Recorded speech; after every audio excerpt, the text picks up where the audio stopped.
Sud Radio, le 10h midi, mettez-vous d'accord, Valérie Expert. Et on est ensemble pour commenter l'actualité avec vous sur Sud Radio. J'ai perdu mes feuilles, donc c'est très bien, je les ai retrouvées.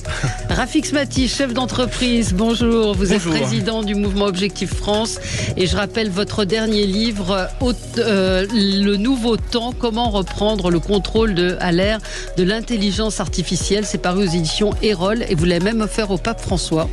Et qui est passionné d'intelligence artificielle. Ça fait partie de ces sujets de société qui interpellent à tous les niveaux, y compris à celui-ci.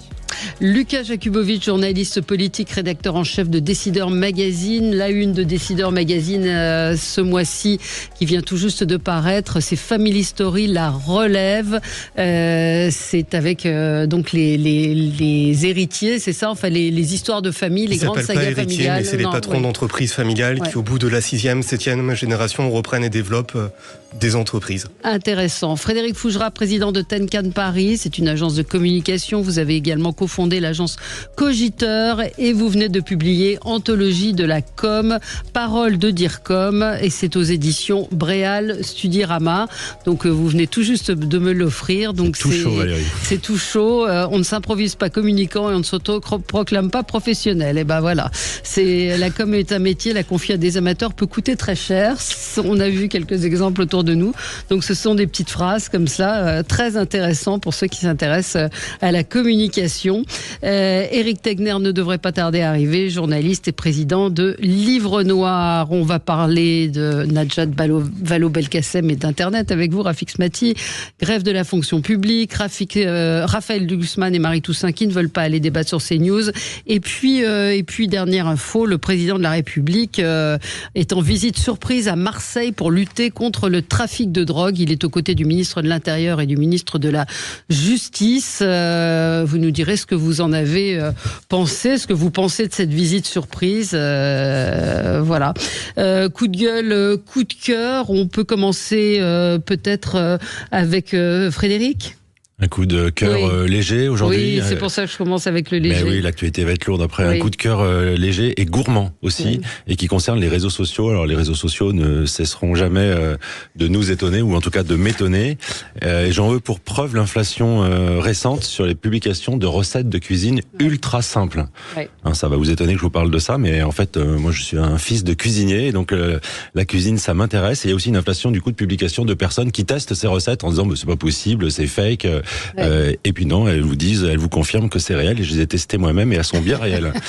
Alors, est-ce que ça me choque en tant que fils de cuisinier? Pas du tout, au contraire, ça m'amuse. Au contraire, oui. Et par contre, j'imagine bien mon père qui m'aurait expliqué c'est pas du tout de la cuisine, c'est catastrophique. Et en fait, non, il y a vraiment des super plans, et je suis étonné de voir qu'il y en a, mais de plus en plus. Alors, peut-être connaissiez-vous la recette simple et magique de la glace à la crème de marron, où il suffit de mélanger à partie égale autant de crème de marron, de crème chantilly et de crème anglaise. Vous mélangez tout ça, vous mettez ça au congèle, et le lendemain vous avez une délicieuse glace au marron. Mais personne ne peut rater ça, sauf à pas être capable de diviser par 3. Oui. Mais aujourd'hui, c'est des recettes à 2 ingrédients, et c'est ça que je trouve assez fabuleux quelque part. Alors on mélange du lait de coco et du chocolat, et tout d'un coup vous avez une fabuleuse crème au chocolat. Vous remplacez le lait de coco par de l'eau, vous passez ça au mixeur, et tout d'un coup vous avez une mousse au chocolat. Alors c'est facile, c'est rapide, c'est 100 calories, donc ça a tous les bénéfices. Et puis dernière recette que je peux vous donner, je vais même vous donner les proportions comme ça, vous pourrez la tester chez vous. C'est vous mixez 400 grammes de poire crue ou cuite avec 250 grammes de chocolat, et là tout d'un coup vous avez un super dessert poire chocolat. Enfin, personne ne peut rater ça. Il faut juste un peu de patience, parce que tout ça doit passer au frais. Mais voilà, j'ai noté ces dernières semaines vraiment une inflation de ces recettes ultra faciles. Pour le mettre en perspective, c'est vrai qu'il faut absolument inciter les gens à cuisiner et à renoncer aux produits fabriqués. Il y a tout un dossier dans Le Parisien ce matin sur le sucre. Et c'est vrai que quand on voyait les chiffres la semaine dernière de ces jeunes et moins jeunes qui ne savent pas distinguer une courgette d'un concombre, ou qui ne connaissent pas le nom des légumes, il y a une éducation à la cuisine qui est indispensable, et je pense que ce type de recette contribue à aider les gens à se mettre à la cuisine. Et vous avez raison Valérie, et j'ai omis un point, en plus c'est très économique par rapport à des recettes ou des plats achetés tout fabriqués, c'est extrêmement économique, donc c'est facile, c'est bon, c'est économique, c'est que du bonheur. Un commentaire? Oui, même deux. Vous me donnez envie de partager ma recette du steak tartare qui est, paraît-il, extraordinaire.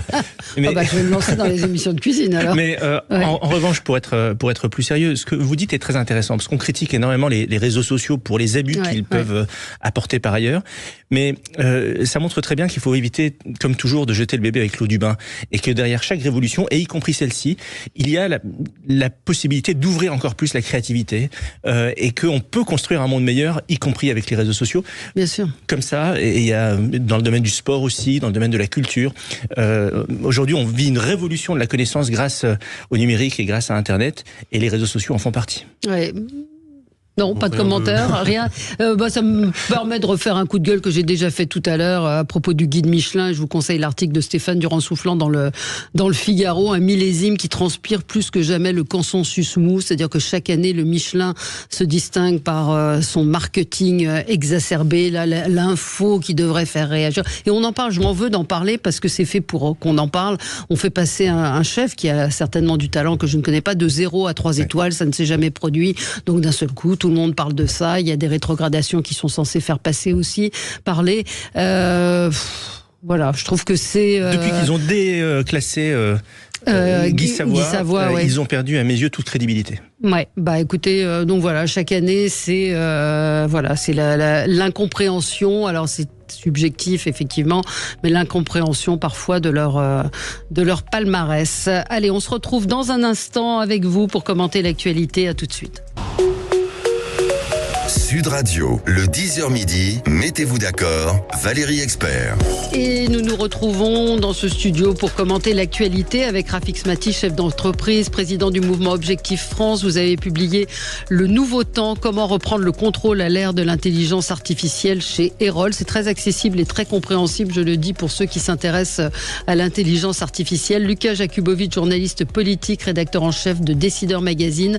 Et vous avez publié Un animal pour les gouverner tous aux éditions Arquet. Frédéric Fougera, président de Tenkan Paris, agence de communication. Vous avez été directeur d'IRCOM. Vous êtes toujours très impliqué dans la communication d'entreprise, cofondateur de l'agence Cogiteur. Et vous venez tout juste de publier Anthologie de la com, Paroles de DIRCOM. Alors le précédent, la com était un métier, a été lu dans plus de 25 pays. Bravo. Et c'est aux éditions Bréal Studirama. Et la une de Décideur Magazine qui sort ces jours-ci, qui est sortie hier. C'est Family Story, la relève, puisqu'il y a une relève. Il y a des sagas familiales qui fonctionnent très bien. Éric Tegner, journaliste, président de Livre Noir. Bonjour, un nouveau Valérie. Numéro bientôt. Oui, on annonce notre une dimanche. Ça va être une vraie bombe. Vous pouvez pas nous le dire en scoop ? Non, je peux absolument pas, mais on s'y prépare. Là, on est dans tous les éléments aussi juridiques. Donc c'est quelque chose d'assez gros et ça sortira le 10 avril. Bon, j'ai bien fait de poser la question. Emmanuel Macron est à Marseille, on l'a appris ce matin, visite surprise. Il a tweeté à Marseille et dans d'autres villes en France. C'est une opération sans précédent que nous avons lancée pour porter un coup d'arrêt au trafic de drogue et assurer l'ordre républicain, faire place nette. J'ai eu des sourires quand j'ai lu ce tweet. Bref, on va y revenir, on va parler de la grève dans la fonction publique, mais on continue notre tour de table. Alors on continue avec vous, Éric Tegner. C'est un coup de cœur pour une fois. Oui, tout à fait. Quelque chose qui m'a rempli d'optimisme ce week-end parce que le Puy du Fou a reçu un prix. Son spectacle a été décerné à Los Angeles. Ils ont reçu, pardonnez-moi, le prix du meilleur spectacle au monde. Donc ce n'est absolument pas rien.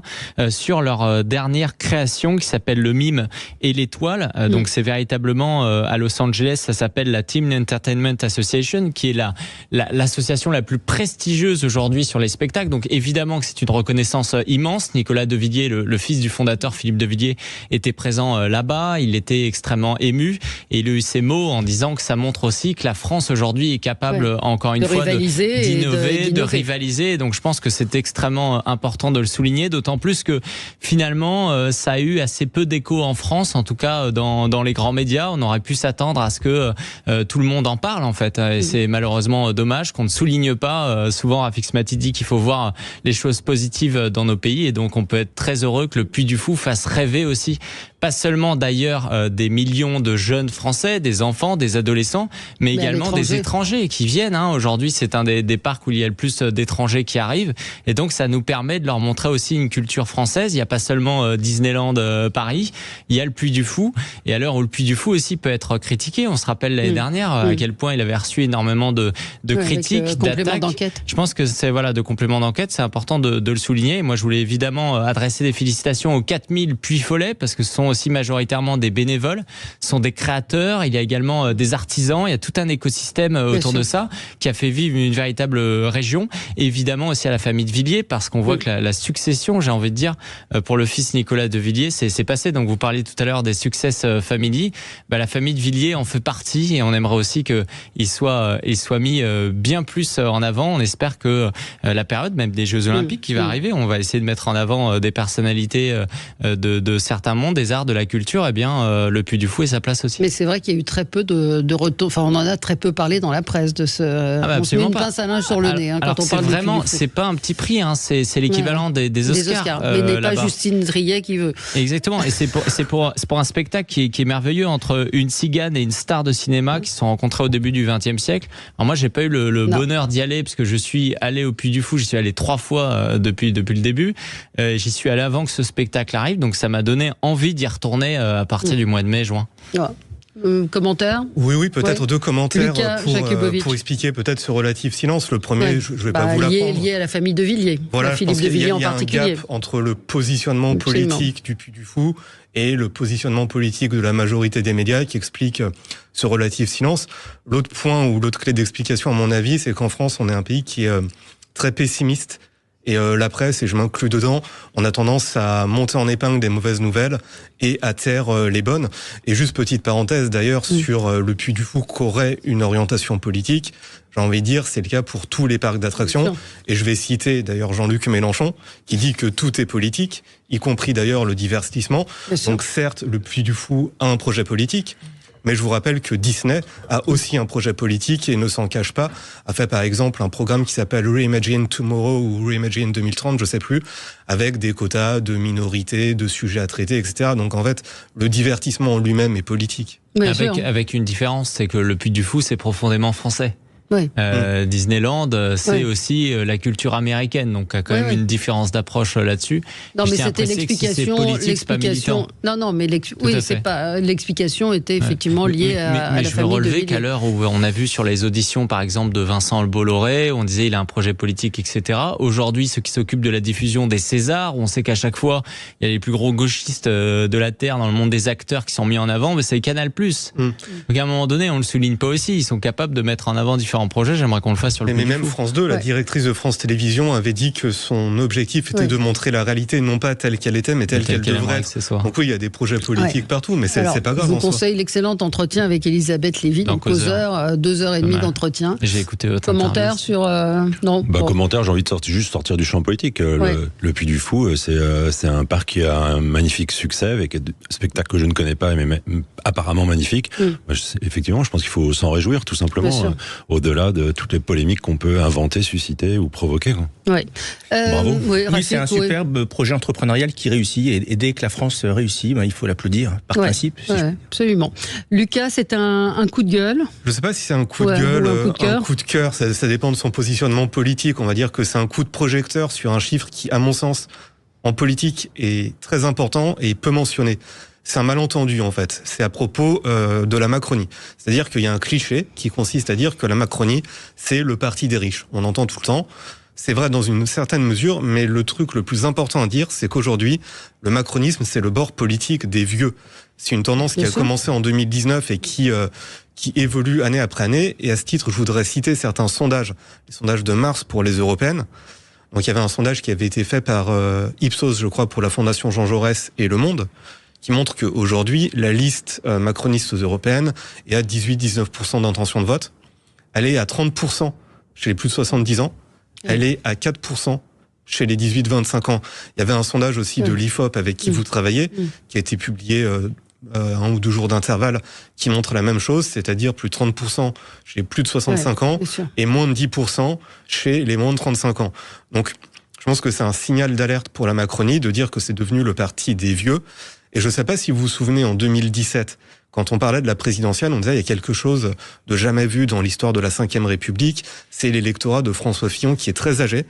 Aujourd'hui, si on prend en compte les sondages pour les européennes depuis le début de l'année, le bloc macroniste a un électorat plus âgé que ne l'était François Fillon en 2017. Donc si j'étais stratège macroniste, c'est vraiment quelque chose qui m'alarmerait. Oui, mais les jeunes vont voter. On voyait, j'ai plus les chiffres, Marine Le Pen alors de mémoire sur les 18-24, ça fait 31% pour Bardella. Ouais. 18% pour Europe Écologie Les Verts, 17% pour LFI, 6% pour les communistes. Oui, mais qui vote ? Qui va voter ? Ce sont les plus âgés souvent qui se déplacent pour aller voter. Alors ça c'est un autre problème aussi de la politique, c'est-à-dire que effectivement les personnes qui vont le plus se mobiliser sont plutôt les personnes âgées, ce qui explique pourquoi d'ailleurs certains politiques ou certains partis choisissent de faire un all-in sur les boomers, parce que si on verrouille l'électorat boomer, on est à peu près sûr de faire 20% des voix à une élection. Et par exemple, pour une présidentielle, c'est grosso modo le seuil d'accès à un deuxième tour. Avant de passer la parole à Rafik Smati, moi j'aurais faire un coup de cœur au professeur Dubois, qui est alors là aussi c'est un cocorico, qui est un de nos plus grands chercheurs sur la maladie d'Alzheimer. Il est mondialement reconnu. Hier soir avait lieu le gala pour la fondation d'Alzheimer avec des chanteurs, des artistes qui sont venus chanter gratuitement à l'Olympia. Et à cette occasion, le professeur Dubois a donné des informations sur la progression dans la recherche. Et aujourd'hui, il y a des médicaments qui visiblement fonctionnent et qui ne sont pas encore autorisés en France, qu'ils sont aux États-Unis, mais il y a des progrès. Et il y avait ce chiffre qui était assez effarant sur sur la recherche, qui va je crois que c'est, alors je me souviens plus exactement du chiffre, mais je crois que c'était 10 millions pour le Alzheimer contre 200 millions pour le cancer. Alors évidemment qu'on va pas faire, mais il y a une économie d'échelle qui est quand même assez et flagrante, et pourtant là aussi il y avait les chiffres qui ont été donnés hier sur le vieillissement de la population, et la maladie d'Alzheimer va être un problème majeur. Donc il est essentiel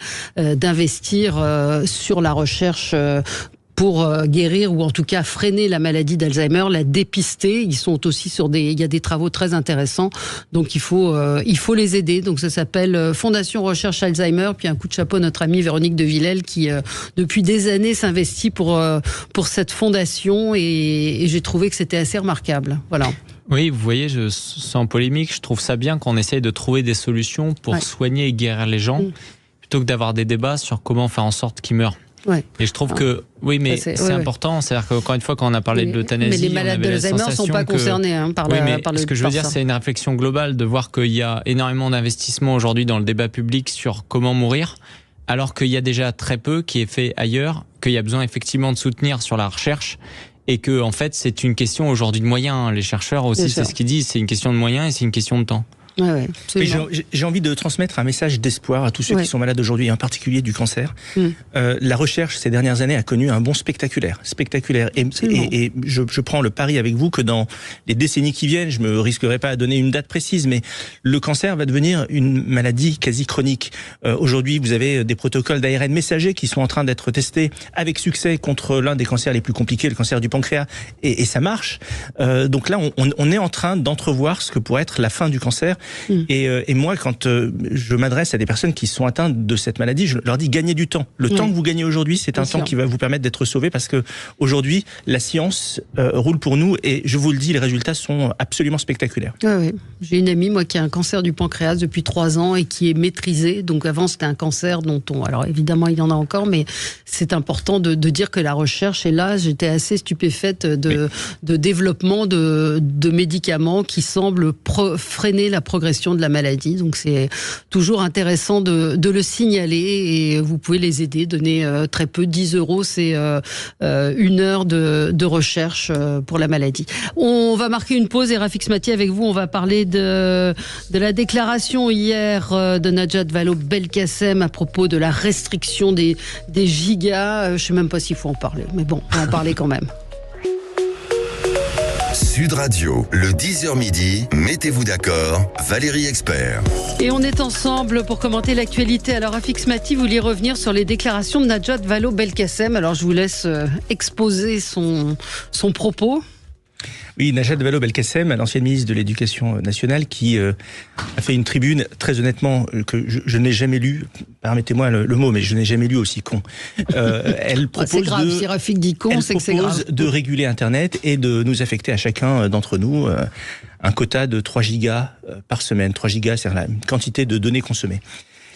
La réalité, c'est que on ne devrait pas parler de ça. Ça devrait être un épiphénomène. Mais cette déclaration d'une ancienne ministre est en réalité extrêmement symptomatique du logiciel aujourd'hui qui anime une partie de notre classe politique et singulièrement celle qui a exercé le pouvoir pendant plusieurs décennies. D'abord, de la mauvaise foi. Najat Vallaud-Belkacem oublie de dire que c'est elle qui a fait en sorte que le numérique rentre dans les écoles de manière extrêmement offensive, avec des interviews à l'époque où elle fanfaronnait en disant « c'est moi qui l'ai fait ». 2, une vision moraliste, et c'est ça pour moi le plus grave, paternaliste de ce que doit être la politique, qui définit ce qu'est le bien, ce qui est le mal. Pardon, mais ce n'est pas à Najat Vallaud-Belkacem et à quiconque dans la scène politique française de me dire si j'ai le droit d'aller sur Internet ou pas, si j'ai suffisamment regardé la télévision sur Internet ou pas. C'est la caricature de ce qu'on appelle l'État nounou, c'est-à-dire l'État qui veut se mêler de tout, et y compris de notre vie privée dans ce qu'elle a de plus intime. Et puis ensuite, troisièmement, l'incompétence. L'incompétence. Pardon, mais je suis moi-même un entrepreneur dans le domaine du numérique depuis maintenant 25 ans. Elle ose dire dans sa tribune, parlez-en avec tous les professionnels du numérique, aujourd'hui on peut très bien coder avec un papier et un crayon. Mais attendez, on marche sur la tête. Pourquoi pas coder avec nos pieds pendant qu'on y est? Enfin, c'est une méconnaissance totale de la manière dont fonctionne Internet aujourd'hui. Alors, ça ne veut pas dire qu'il n'y a pas un sujet de rapport par rapport aux écrans. Évidemment qu'il y a un sujet. Mais ce sujet-là, et d'ailleurs j'en parle dans mon livre le Nouveau Temps, ce sujet-là doit être adressé par l'éducation des parents, d'une part, aussi par l'éducation nationale, parce que je pense qu'il y a trop de numérique à l'école, mais ce n'est pas en interdisant individuellement et en régentant notre façon d'utiliser Internet presque dictatorial, quoi. C'est presque là, fasciste comme... On a tout. On a de la moralisation, on a du paternalisme, on a de l'incompétence, on a de la mauvaise foi, et je vous le dis, je n'ai rien lu d'aussi débile, d'aussi hors sol que cette tribune depuis des lustres. Ouais. Commentaire affligeant, je partage complètement le point de vue, c'est affligeant. Alors elle explique que comme elle est incapable de se poser des limites elle-même, elle propose que ce soit la loi qui en impose à tout le monde. Fait partie de cette génération de politiques qui ont plutôt échoué et qui du coup imaginent qu'il faut interdire, taxer, réglementer et imposer leur vision du monde aux autres, mais qu'elle commence pendant un an à se limiter, puis elle verra si elle arrive à vivre et après on pourra en reparler. C'est complètement débile. La question, et ça rejoint un peu la com, c'est est-ce que ces gens qui veulent revenir peut-être dans le jeu politiques sont obligés d'avoir des déclarations caricaturales et un peu choc, parce que quel est l'intérêt de faire cette tribune qui n'a aucune chance d'aboutir, qui est effectivement, comme vous le dites, stupide dans le raisonnement. Donc pour faire de la com, pour faire du bruit médiatique, il faut être le plus clivant possible. Donc il y a des champions. Tout le monde n'est pas au niveau d'une Sandrine Rousseau qui est capable de sortir non, mais elle est brillante au moins à ce niveau. Elle est capable de sortir tous les jours une thématique qui va faire qu'on ne va parler que d'elle toute la journée. Mais il y en a beaucoup qui s'y essayent, ils n'y arrivent pas. Bon, là, c'est peut-être une tentative effectivement pour résister. Il faut faire du bruit politique et donc il faut sortir l'absurdité la plus énorme. Frédéric, vous m'avez un peu coupé l'herbe. C'est-à-dire que soit Najat, non mais c'est pas grave, je complète, soit Najat Vallaud-Belkacem est sérieuse dans ce qu'elle écrit, et dans ce cas-là on peut rejoindre Rafik, on n'a jamais rien lu d'aussi con. Ce qui fait peur, c'est que c'est quelqu'un qui a quand même exercé des responsabilités nationales. Donc si elle a géré le ministère de l'Éducation nationale avec ce mode de pensée, ça fait un peu peur. Après, il y a aussi effectivement, une stratégie politique. Par exemple, quand Sandrine Rousseau parle de l'homme déconstruit, ou parle de tâches, ou je sais plus, d'impôts sur les tâches ménagères, etc., tout le monde se moque d'elle. N'empêche que la question du partage des tâches domestiques, ou des violences conjugales, est mise sur le devant de la scène, occupe l'espace médiatique, et après, il y a des gens plus sérieux qui font des propositions. Peut-être que c'est ce qu'a voulu faire Najat Vallaud-Belkacem. Mais en tout cas, pour l'instant, les gens n'ont pas compris qu'elle avait un rôle de lanceuse d'alerte et elle a un peu les oreilles qui sifflent en ce moment. Alors déjà, permettez-moi de dire que Najat Vallaud-Belkacem fait déjà de la politique, puisqu'elle est à la tête de France Terre d'Asile. On sait, une association éminemment politique aujourd'hui d'aide aux migrants, donc il faut quand même le souligner. Au-delà du fait que je trouve ça évidemment stupide, comme vous tous autour de cette table, je trouve que c'est symptomatique aussi de cette gauche aujourd'hui, qui en fait prônait la libération il y a quelques années, qui aujourd'hui réalise en fait que ça leur échappe, parce que les gens pensent différemment d'eux, et donc ils commencent justement à dire on veut tout contrôler. Donc aujourd'hui c'est 3 gigas par semaine, et elle n'a même pas conscience que 3 gigas ça va très vite. Donc dans le même temps où ils disent il faut défendre la liberté de la presse, que c'est la démocratie, demain à partir du moment où elle va contrôler 3 gigas, elle va pouvoir avoir la possibilité de contrôler les sites sur lesquels vous allez.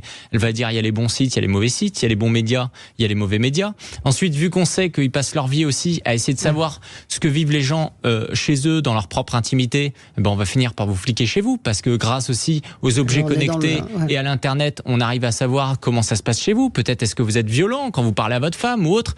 On est aussi dans un modèle en fait qui est un modèle à la chinoise. Ouais. C'est exactement ce qui se passe aujourd'hui. De la régulation, du sang. Il vous a pas échappé qu'elle n'était pas au pouvoir, Najat Vallaud-Belkacem. Non, bien sûr, mais de toute façon, la gauche, cette gauche-là n'y est pas. Je pense que ils vont attendre très très longtemps avant d'y être.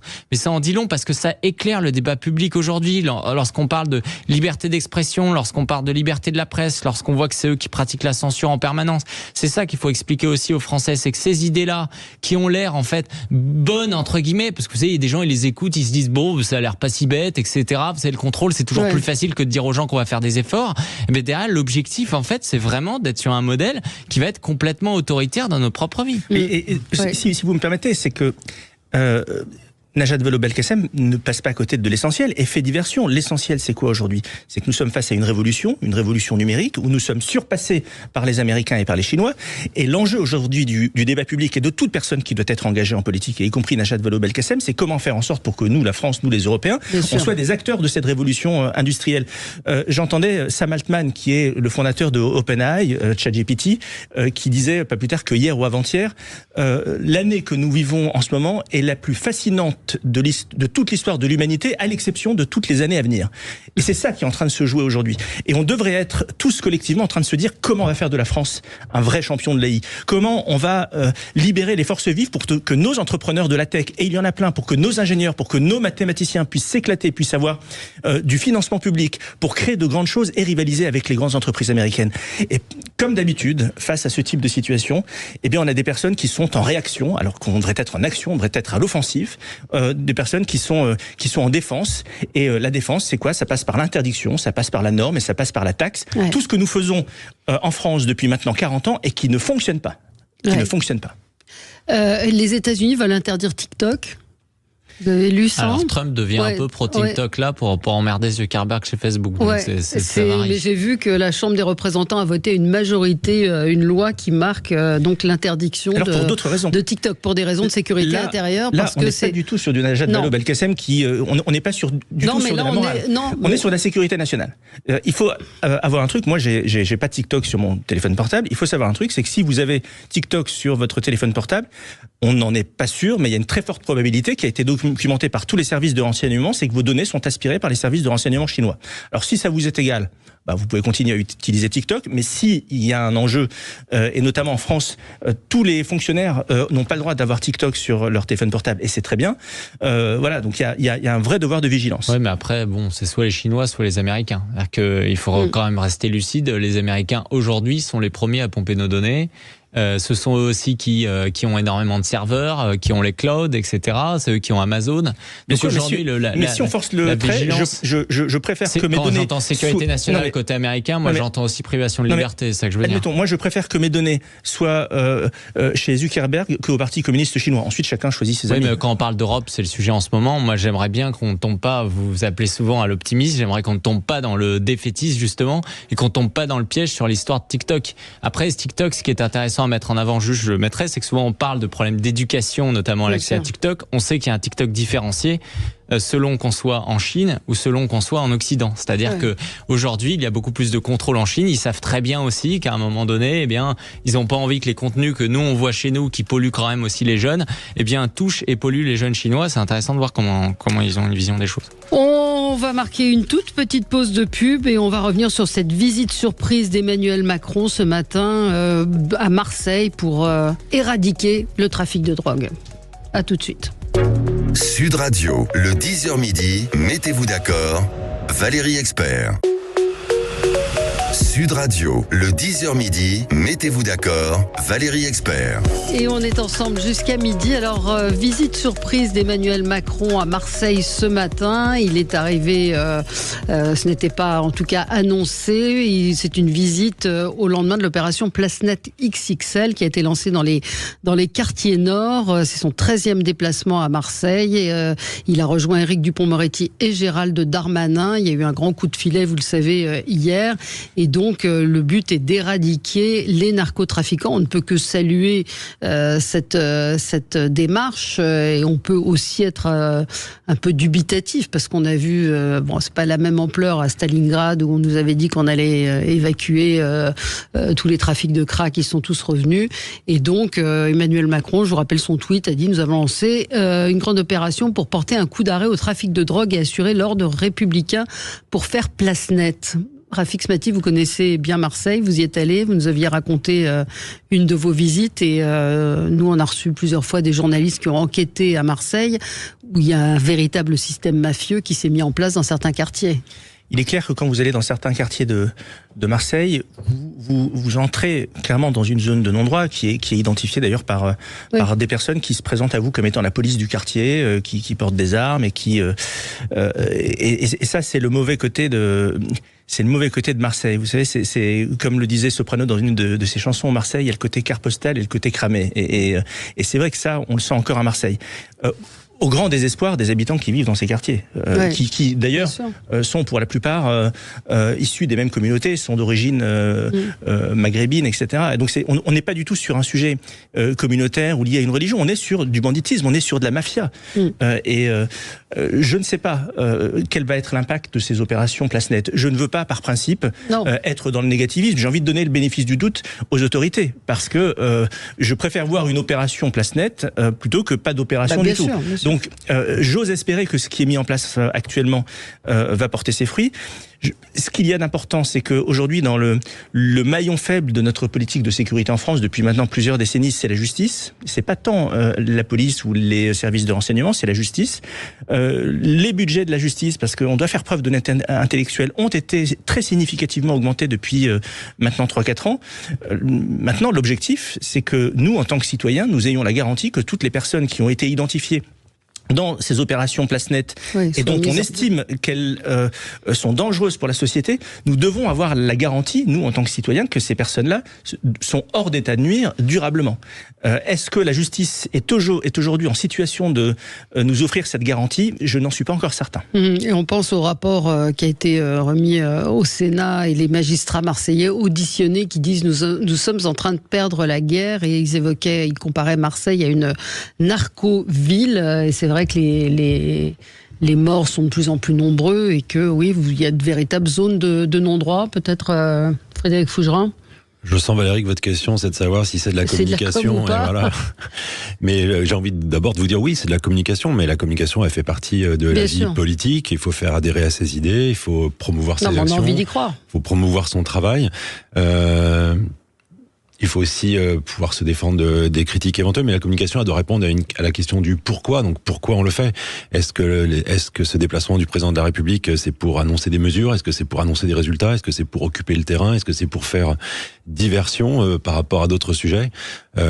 Éradiquer le trafic de drogue à Marseille ou ailleurs. Vous avez utilisé le mot guerre. Je pense que c'est une vraie guerre. Alors oui, il y a des morts, mais il y a surtout des morts innocents, essentiellement à Marseille. Voilà, des balles perdues. Et en fait, peut-être faudra-t-il passer par des morts et des vraies actions de guerre pour un jour réussir à éradiquer le trafic de drogue. Et je pense qu'aucun politique, en réalité, n'y est prêt.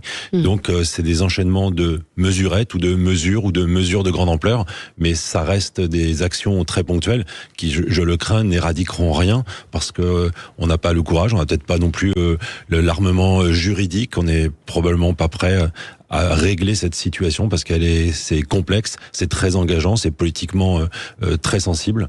Et donc, on préfère quand même toujours rester dans une forme de statu quo, avec parfois quelques actions aussi pour rassurer, comme vous le dites, les habitants de ces quartiers qui sont quand même aussi les premières victimes, même quand elles restent vivantes, heureusement pour elles restent les premières victimes de ces trafics. Lucas ? Il y a deux choses qui me rendent dubitatif dans ce déplacement. La première, c'est qu'on sait à chaque fois quand il y a des coups de fil antidrogue, peut-être que les têtes de réseau sont effectivement attrapées, emprisonnées, écrouées. Mais après, on sait qu'il y a toujours les seconds qui reprennent le terrain perdu. Et donc, c'est une sorte de cercle vicieux. Ce qui fait que si un président de la République se rend sur place pour dire voilà, l'opération est terminée, on crie victoire, et qu'en fait, c'est pas vraiment le cas, la parole publique est décrédibilisée. Donc je pense que quelque part, Emmanuel Macron, pour un effet de communication à la santé, décrédibilise en fait la parole présidentielle, à mon sens. Le deuxième truc qui peut, entre guillemets, poser problème, c'est que on tombe un peu dans l'hyper-président, comme le sait Sarkozy. À chaque fait divers, à chaque fait de société, il y a un déplacement présidentiel, mais sans forcément qu'il soit suivi d'annonces. Et ça, c'est quelque chose qui déplaisait vraiment aux Français dans les années Sarkozy. L'idée d'être un hyper-président. Et je trouve que Emmanuel Macron tombe un peu dans ce travers, et de fait, coupe l'herbe sous le pied au ministère de l'Intérieur, au préfet. Et voilà, je trouve que ça fait un peu régime ultra-présidentiel, qui moi, pour le coup, me dérange un petit peu. Oui, Éric Tegner. Moi, je trouve que le grand absent à chaque fois de ces débats, même si on le voit un peu plus là, c'est Éric Dupond-Moretti, le ministre de la Justice. Pour moi, il y a deux volets qui sont pas faits. Alors, on comprend, il y a des enquêtes, ils font tomber les têtes de réseau, etc. Et effectivement, avec la chute du patron de Yoda, les arrestations sur la DZ Mafia, globalement, Darmanin, là, il peut afficher des résultats et il faut le souligner. Mais il y a deux choses qu'il devrait faire. D'un côté, mener du harcèlement permanent contre les trafiquants de drogue, y compris les petits trafiquants de drogue. Et ça n'est pas fait. Moi, les policiers, je connais dans les quartiers nord, ils m'expliquent qu'aujourd'hui, c'est le pas de vague qui prévaut. On parle, par exemple, de la question, on a parlé de la semaine dernière, de la question des poursuites lorsqu'il y a un refus d'obtempérer, consigne donnée par les nouveaux commissaires des quartiers nord de ne pas le faire, justement dans cette logique du pas de vague. Donc du coup, aujourd'hui, les dealers, eh bien, ils se sentent dans une impunité complète, ils se moquent de la police, ils savent aussi qu'ils sont libérés très facilement par des avocats. Donc il y a ce harcèlement qui n'est pas mené, et de l'autre côté, il y a une réponse judiciaire pénale qui n'est absolument pas menée. Il n'y a pas de grande réforme là-dessus. On est quand même avec Éric Dupond-Moretti, quand il a été nommé, sa première chose à faire, c'était d'aller visiter les prisons. Aujourd'hui, il y a la question fondamentale de l'abaissement de la majorité pénale, parce qu'on voit que les jeunes aujourd'hui rentrent de plus en plus tôt justement dans les trafics de drogue. On les utilise aussi. Il y a la question aussi des mineurs, des soi-disant mineurs isolés étrangers aussi qui est prégnante, parce que moi je pense au contraire de Rafik Smati que derrière tout ça, il y a un volet communautaire qui est évident. Aujourd'hui, on parle à chaque fois du fait que le problème du trafic de drogue, c'est qu'il y a un aspect international, mais le seul truc international qu'on refuse de voir, c'est qu'en fait, il est chez nous. Donc, bien entendu qu'en fait, la mafia, on le sait très bien, une mafia, ça se construit autour d'une communauté. Les Corses étaient très forts parce que la French Connection, parce qu'ils avaient des connexions, c'était la famille, comme on dit. Et bien, eux, la famille, en fait, elle est à 60% majoritaire sur Marseille. Et bien entendu que ça a une problématique. Quand on sait qu'aussi une partie de la drogue vient du Maroc, ça compte évidemment, en fait, cette question migratoire. Mais on refuse de la poser parce qu'on dit à chaque fois, oui, mais aujourd'hui, ils sont français, etc. Non, il y a aussi un véritable sujet là-dessus, parce que c'est lié aujourd'hui, délinquance, drogue et immigration. Oui, enfin, vous avez bien compris que je partage pas tout à fait cette idée, parce que les principales victimes de cette situation sont elles-mêmes des personnes qui sont issues de l'immigration. Donc, je pense que votre mais c'est pas parce qu'ils ont des victimes chez eux que ça veut dire que c'est bon. Elle est extrêmement caricaturale. Je voudrais simplement, vous disiez tout à l'heure à juste titre que compte pas grand-chose. Vous disiez tout à l'heure à juste, oui, comme pour tous les mafieux. Non, mais c'est aussi des communautés qui ont une logique de violence telle que même si ça crée des dommages dans leur propre communauté, ça ne leur pose pas de problème. C'est bien entendu ce qui fait que je trouve ça en fait aberrant. Moi, je connais assez peu aujourd'hui. On sait que les Corses se sont fait éjecter de Marseille. Vous ne pouvez pas dire c'est une communauté qui a pas de problème avec la violence. Non, ce sont des voyous, des mafieux qui n'ont pas de problème avec la violence. Il y a une communauté bretonne aujourd'hui qui gère une ville entière en fait, et qui a un vrai problème de trafic de drogue au point qu'Emmanuel Macron vient. Vous êtes dans une radicalisation qui rend votre propos inaudible, alors que le début de ce que vous disiez était pertinent. Je voudrais simplement terminer par dire du bien, si vous me le permettez, sur Marseille, parce que à chaque fois qu'on parle de Marseille, on en parle en mal, et y compris en termes termes de sécurité. Je voudrais simplement dire quelque chose aux gens qui nous écoutent et qui peuvent avoir peur de Marseille, peur de s'y rendre, notamment d'un point de vue touristique. Moi, personnellement, quand je suis dans le centre de Marseille, alors je parle pas des quartiers dont nous parlons maintenant, mais quand je suis dans le centre de Marseille, et y compris la nuit, eh bien, je me sens plus en sécurité que quand je suis dans le centre de Paris. Donc, voilà, ne jetons pas peut-être des quartiers. Oui. Vous savez où le patron de Yoda a été arrêté ? Le patron de Yoda, il a été arrêté au Maroc, dans la région de Casablanca. On savait très bien, grâce aux services français, qu'il y était depuis des mois, et on a été obligé de négocier, je ne sais pas ce qu'on a finalement proposé aux Marocains, je pense des facilitations de visa, pour qu'ils puissent être arrêtés. Bien entendu qu'ils profitent en fait aujourd'hui de ces pays-là, parce que aussi ce sont pour certains des étrangers ou des gens qui ont la double nationalité, pour aller se réfugier à l'étranger. On sait que la majorité aussi des têtes de réseau aujourd'hui ne sont pas à Marseille, donc ne vivent pas aussi la violence dont on parle. Donc bien entendu que c'est un sujet. Moi je trouve que ce n'est pas un manque de pertinence que de le souligner. On sait très bien qu'au niveau, parce que derrière le trafic de drogue, il y a la question de la délinquance. Quand je vois le préfet des Alpes-Maritimes qui le 5 mars montre que la délinquance sur la voie publique est représentée à 53% à Nice et à 55% à Cannes par des étrangers, ça pose un souci. Et là on parle uniquement des étrangers, je vous parle pas des Français issus de l'immigration. Je vous parle juste des étrangers. Donc bien entendu, parce qu'il y a un écosystème de violence où ils se disent, de toute façon, on peut faire absolument ce qu'on veut. On marque une pause, on se retrouve dans un instant avec vous sur Sud Radio. Sud Radio, le 10h midi, mettez-vous d'accord, Valérie Expert. Sud Radio, le 10h midi, mettez-vous d'accord, Valérie Expert. Alors, c'est un sujet qu'on n'a pas eu le temps de traiter hier et Lucas Jakubovic voulait revenir sur les déclarations de Marie Toussaint et de Raphaël Glucksmann qui ne veulent pas débattre sur CNews. Elle, Sandrine Rousseau, a carrément posé la question de l'interdiction de la chaîne. C'était hier chez Jean-Jacques Bourdin. Qu'est-ce que ça vous inspire ? Juste rappeler un principe de base d'une élection. Le but d'une élection, c'est d'avoir le maximum de voix possible, ce qui suppose de s'adresser à tous les citoyens. Il faut aussi avoir à l'esprit que les électeurs, notamment pour les élections européennes, font leur choix dans les derniers mois ou dans les dernières semaines. C'est-à-dire que pour un parti politique qui veut avoir des voix, il est obligé d'aller s'adresser à des électeurs indécis. Ces électeurs indécis, ils sont sur BFM TV, ils sont sur CNews, ils regardent le responsable politique, ensuite ils en parlent à leurs proches. Et donc c'est extrêmement stratégique pour un candidat d'aller dans des médias, notamment CNews. Le risque que courent Glucksmann et Toussaint, en refusant d'aller sur certains médias, c'est qu'ils vont s'adresser à un noyau dur, un noyau restreint, et ils risquent de ne pas dépasser les 10%. Mais vous pensez vraiment qu'en allant sur CNews, ils peuvent convaincre des auditeurs différents, il y a un immense cliché en fait sur CNews. On entend dans tous les médias que CNews c'est la chaîne de l'extrême droite. Je vous rappelle qu'en 2022, mes confrères de Marianne avaient fait une immense enquête, je crois que c'était avec Ifop ou Ipsos, je sais plus, sur quelle chaîne tu regardes en fonction de ton vote. Et en fait, il y avait quasiment aucune différence de vote entre les personnes qui regardent CNews et les personnes qui regardent BFM. Dans les deux cas, c'était Emmanuel Macron qui était premier, Marine Le Pen deuxième, comme l'ensemble des électeurs. La différence peut-être avec CNews et les autres chaînes, c'est que Zemmour était plus élevé. Mais globalement, c'est pas vrai de dire que les téléspectateurs de CNews, c'est des affreux fachos. Pour beaucoup, c'est des citoyens qui sont pas politisés, qui peuvent être indécis. Donc en fait, en refusant d'aller sur certains médias, effectivement, les partis politiques commencent se recroqueviller sur des noyaux durs. Je rappelle juste, par exemple... Après, il y a d'autres débats sur d'autres chaînes. Il y a 6 ou 7 débats, je crois, qui sont prévus. Donc, ils ont aussi les moyens de s'exprimer. Enfin, je me fais l'avocat du diable. C'est bête de boycotter la première chaîne d'info en France juste pour faire plaisir à sa fanbase. Je rappelle juste aussi quelque chose, c'est que, par exemple, on parle de Marie Toussaint. Les Verts, ils sont actuellement à 8% d'intention de vote. D'habitude, pour les européennes, ils font dans les 14, 16, ils ont même fait 19. Je crois que c'était Daniel Cohn-Bendit. Leur électorat, c'est des gens qui sont pas politisés. C'est souvent d'ailleurs des personnes âgées. C'est ces personnes-là qui regardent CNews. C'est quoi le but de Marie Toussaint ? C'est de faire 8% en ayant l'essentiel de ses votes chez des bobos de centre-ville, ou c'est un peu d'élargir son cercle ? Si le but c'est d'élargir son cercle, évidemment qu'il faut aller sur CNews. Si j'étais responsable de campagne des Verts ou du PS, je dirais mais allez-y.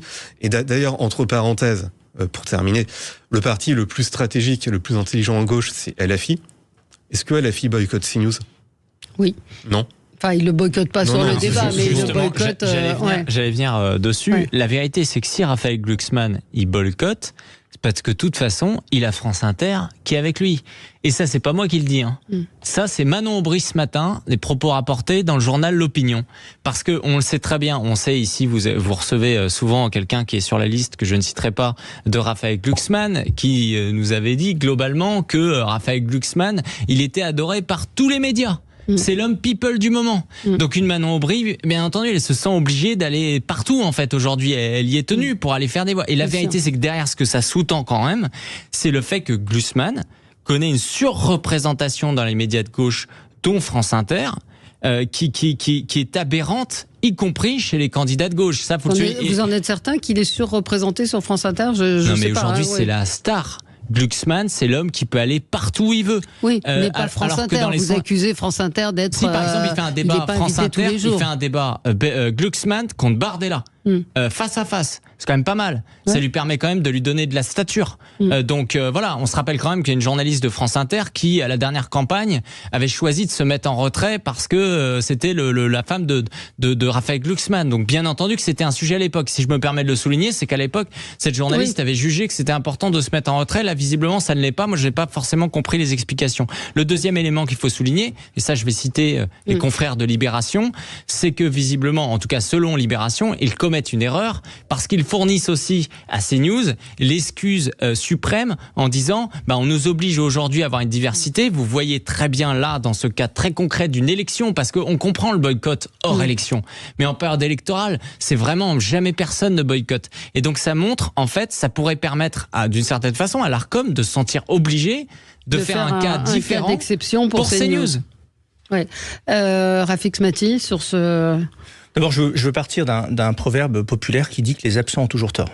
Et par principe, je pense qu'ils... de leur point de vue, c'est une erreur de ne pas y aller. On est là face à des personnes qui représentent une certaine gauche, qui est la gauche de l'entre-soi. Finalement, entre nous, on est plus confortable, on se porte pas la contradiction. Moi, je trouve ça dommage. CNews a au moins un mérite, contrairement à d'autres médias, c'est qu'ils mettent carte sur table concernant leur ligne éditoriale. Quand vous allez chez CNews, vous savez, quand vous regardez CNews en tant que téléspectateur, vous savez quelle est la ligne éditoriale. Donc ils ne trahissent personne, contrairement encore une fois à d'autres médias qui sont beaucoup plus flous sur les objectifs qu'ils poursuivent. Donc ensuite, on peut décider d'aller chez CNews en temps normal ou de ne pas y aller. Mais là, s'agissant d'une élection, je trouve que se priver de l'opportunité de défendre ses idées, parce que c'est quand même ça l'objectif d'une élection, je trouve ça mesquin et petit. Voilà. Est-ce qu'on peut aussi choisir d'aller sur une chaîne ou pas on peut se mettre des limites sur ce qui est acceptable en fonction de votre évidemment, votre mais dans idéologie. ce cas-là, on n'accuse pas la chaîne de manquer de pluralisme. Oui, non, mais et on se met pas aussi en fervent partisan de la démocratie, de la liberté de la presse dans tous les pays du monde où il y a des dictatures, et ne pas juste défendre la simple liberté de la presse aujourd'hui en France. On parle pas d'un mini-média. Moi, si Glucksmann refusait de venir chez Livre Noir, ça me dérangerait pas. Je dirais pas, il veut nous censurer. En revanche, s'il refusait d'aller sur Sud Radio ou CNews, je pense que quand même, ça devient un fait de société, ça. Pardon, Éric Tegner vient de parler. Frédéric Fougerat. Mais comme vous le disiez, pour moi, personne n'est obligé d'aller débattre dans un média, dans une émission, ou avec un journaliste qu'il ne respecte pas ou dans lequel il n'a pas confiance. Mais faire de la politique, c'est quand même s'exposer et c'est débattre. Et là, en l'occurrence, en plus, on parle spécifiquement d'une chaîne que l'on accuse de ne pas respecter la liberté d'expression. Alors, je peux pas accuser de ne pas respecter la liberté d'expression, mais de refuser d'aller m'y exprimer et donc finalement nourrir ce que je critique. Donc, il y a une forme d'incohérence. Et puis, c'est aussi peut-être faire preuve d'un grand manque de confiance en soi, en son discours, en sa capacité à débattre et convaincre, puisque c'est pas le support sur lequel je viens m'exprimer qui est supposé être le plus important, mais ce que j'ai à dire et les convictions que j'ai à partager. À partir du moment où j'ai un micro qui est ouvert, je peux m'exprimer. Peut-être qu'il fait le calcul de se dire qu'il va gagner des électeurs en ayant cette position-là aussi. Mais c'est pas vrai. Il va flatter son bloc partisan, mais il va pas gagner des indécis. Et c'est aussi peut-être une des raisons de l'attitude de Glucksmann, c'est que il est accusé par une partie de la gauche de pas être assez à gauche. Et donc en fait, il va devoir, entre guillemets, donner des gages de gauche. Et pour donner des gages de gauche, il est bon ton de boycotter CNews. Et aussi, c'est le seul parmi les têtes de liste à gauche actuel qui a véritablement une envie présidentielle. Donc la posture morale qui, à mon avis, va prévaloir en 2027, il veut la mettre en avant. Moi, je voudrais souligner une chose pour nos auditeurs, c'est que les gens peuvent se dire « Ok, j'ai pas envie d'aller sur CNews, Pascal Praud, il va me mettre la misère, j'ai un peu peur, etc. On va me couper la parole. » Mais dans le cadre d'un débat, c'est extrêmement cadré. Vous avez un temps de parole qui est décompté, vous avez les animateurs, etc. Une Laurence Ferrari qui animait des débats sur TF1, elle peut très bien animer ce type de débat. En fait, techniquement, il n'y a aucune possibilité. C'est un jugement moral, c'est de dire je ne suis pas en accord avec la ligne éditoriale de cette chaîne et je ne veux pas y aller. Et c'est les traités de pestiférés. Et ça, c'est vraiment ce qui me dérange. Vous savez, il y a vraiment des bons Français et les Français de seconde zone. Il y a les mauvais médias, il y a les bons médias, etc. Et ça, je trouve que c'est un peu détestable et ça va pousser justement à cliver ce que vous arrivez bien à faire sur Sud Radio en ayant tout le monde. En fait, eux, ils critiquent ce qui se passe aux États-Unis avec Fox News d'un côté et CNews de l'autre, et c'est la CNN de l'autre. Mais de toute façon, c'est ce qui va arriver si chaque politique se positionne en fonction du média. Oui, je voudrais simplement dire une chose, c'est que il n'est pas souhaitable d'opposer les médias entre eux. Ce qui compte dans une démocratie, c'est le pluralisme.